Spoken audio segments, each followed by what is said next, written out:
Assalamualaikum warahmatullahi wabarakatuh.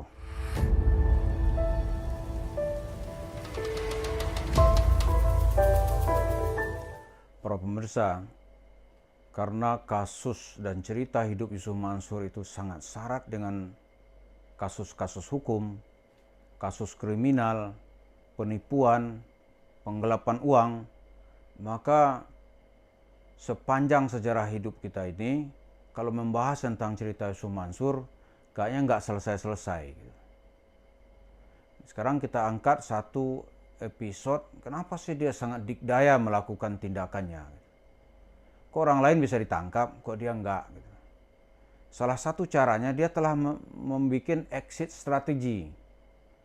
Jadi kalau sebelum melakukan tindakan dia sudah melihat ini akan begini akhirnya dan bagaimana menyelamatkan diri. Jadi seperti cerita maling di pasar lah. Itu jarang maling yang ketangkap gitu.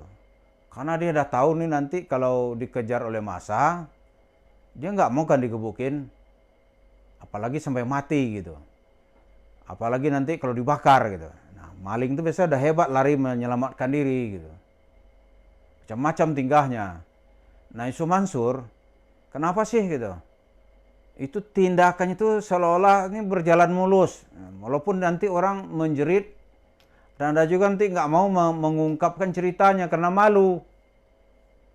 Nah, dalam cerita-cerita Yusuf Mansur itu, dia itu membangun relasi kuasa tipu-tipu gitu. Bagaimana caranya? Yang pertama, yang terlibat itu tidak dia sendiri. Yang terlibat itu misalnya nih, orang-orang di sekitar dia. Itu pasti terlibat. Maka kita lihat siapa di sekitarnya. Karena itu kata Rasulullah, orang tuh terlihat siapa temannya. Atau teman itu dilihat siapa temannya, sama kan? Si A terpengaruh karena si B gitu. Si B ini melakukan itu karena dapat sinyal dari si A. Maka terjadilah kolaborasi sebuah kejahatan. Nah, Yusuf Mansur kita bilang tidak sendiri. Ada pertama orang lingkaran satu dia. Setelah itu nanti yang kedua yang terlibat itu adalah itu pengurus masjid atau panitia dalam sebuah event gitu. Panitia itu berhubungan dengan orang-orangnya, terjadilah sebuah perselingkuhan gitu. Bagaimana nanti mengembat uang masyarakat melalui media yang namanya sedekah atau cerita investasi dan lain-lain. Jadi ketika kasus ini terjadi, Yusuf Mansur bisa cuci tangan, aneh kagak terlihat, aneh kagak ikut. Nah, misalnya nih seperti yang diungkapkan oleh saudara kita Aditya. Bagaimana modusnya itu mau menggondol infak jemaah. Kotak-kotak amalnya disikat sama dia. Sikat kotak amal.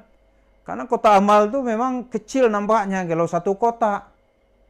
Kalau ada 100.000 kotak, kalau satu kotak isi 5 juta, itu berapa itu?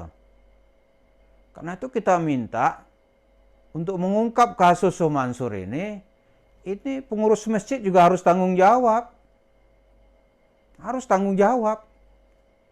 Nggak bisa nggak gitu. Pengurus masjid berhubungan dengan orang-orang sekitar Yusuf Mansur atau agennya gitu, baru sampai ke Yusuf Mansur. Nah, ketika masalah terjadi, memang sudah dibuat ini nanti akan susah penyelesaian secara hukum gitu. Karena memang sudah didesain. Ada desainnya seperti itu gitu. Kalau terjadi masalah hukum dia enak cuci tangan. Ini kalau kita lihat dengan TKW Hong Kong begitu. Dengan jemaah masjid di Darussalam begitu. Di tempat lain juga begitu. Begitu cara relasi tipu-tipunya. Misalnya dengan masjid Darussalam. Itu bumper pertamanya itu sebagai penerima uang itu BMT punya masjid. Nah, itu dengan pengurusnya dong yang juga digugat oleh Pak Zaini Mustafa ke pengadilan gitu. Kemudian yang kedua, yang dilakukan lagi itulah PT yang bergerak langsung di bidang, dalam kasus Darussalam itu yang bergerak bidang bisnis batu bara. Lalu PT abal-abal semua nggak ada tuh secara hukum, ternyata tidak benar gitu. Nah, ketiga nanti baru datang Yusuf Mansur memberikan dorongan gitu supaya dilakukan investasi ini. Nah, setelah terjadi kegagalan, ya dia kabur aja, masing-masing kabur gitu. Baru nanti terungkap setelah data-data di pengadilan.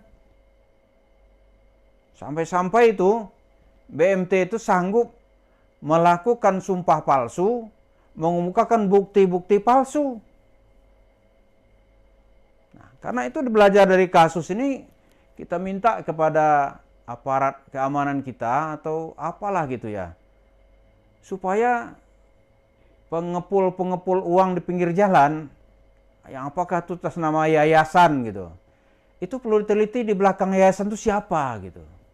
Masjid ini kan ada tuh, Masjid Baitul Ma'mur di Tangerang gitu, orang kan nggak tahu.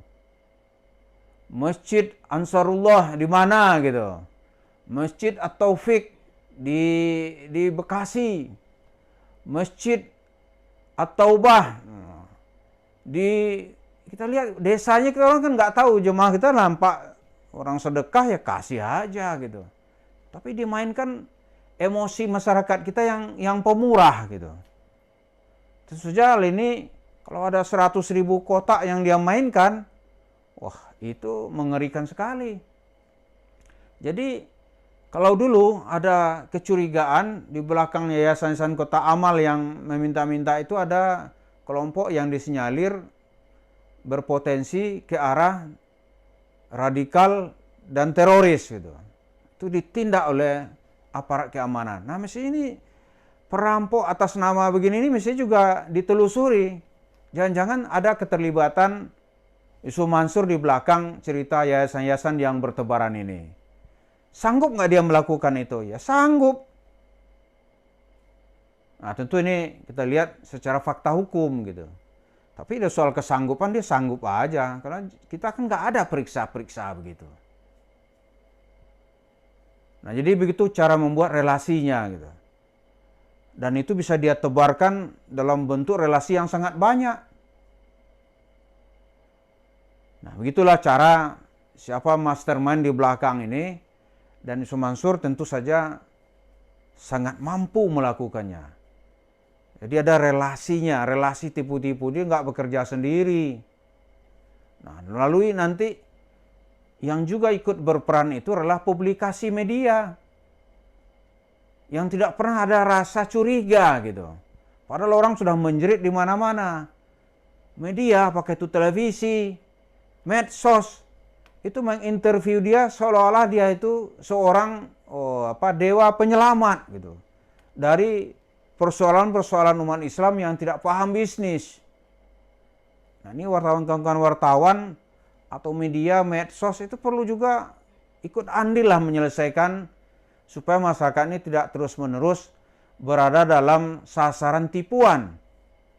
Ya, ikut andil lah, jangan ditanyain soal-soal yang seolah-olah dia tuh enak berekspresi, nggak ada masalah gitu. Masalahnya kan banyak. Jadi relasi-relasi ini tentu harus bertanggung jawab semuanya. Kenapa ini saya ungkap?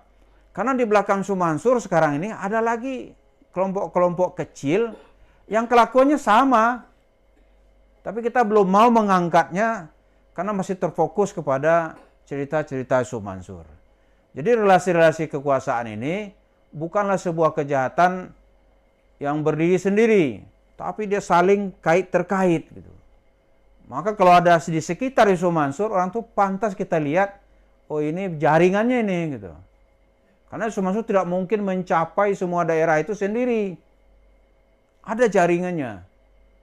Ada pembuat ceritanya, ada timnya. Ada nanti media yang mempopulerkannya. Ada pengurus masjid yang siap diajak bekerja sama gitu. Tentu ada SHU lah ya, sisa hasil usaha gitu.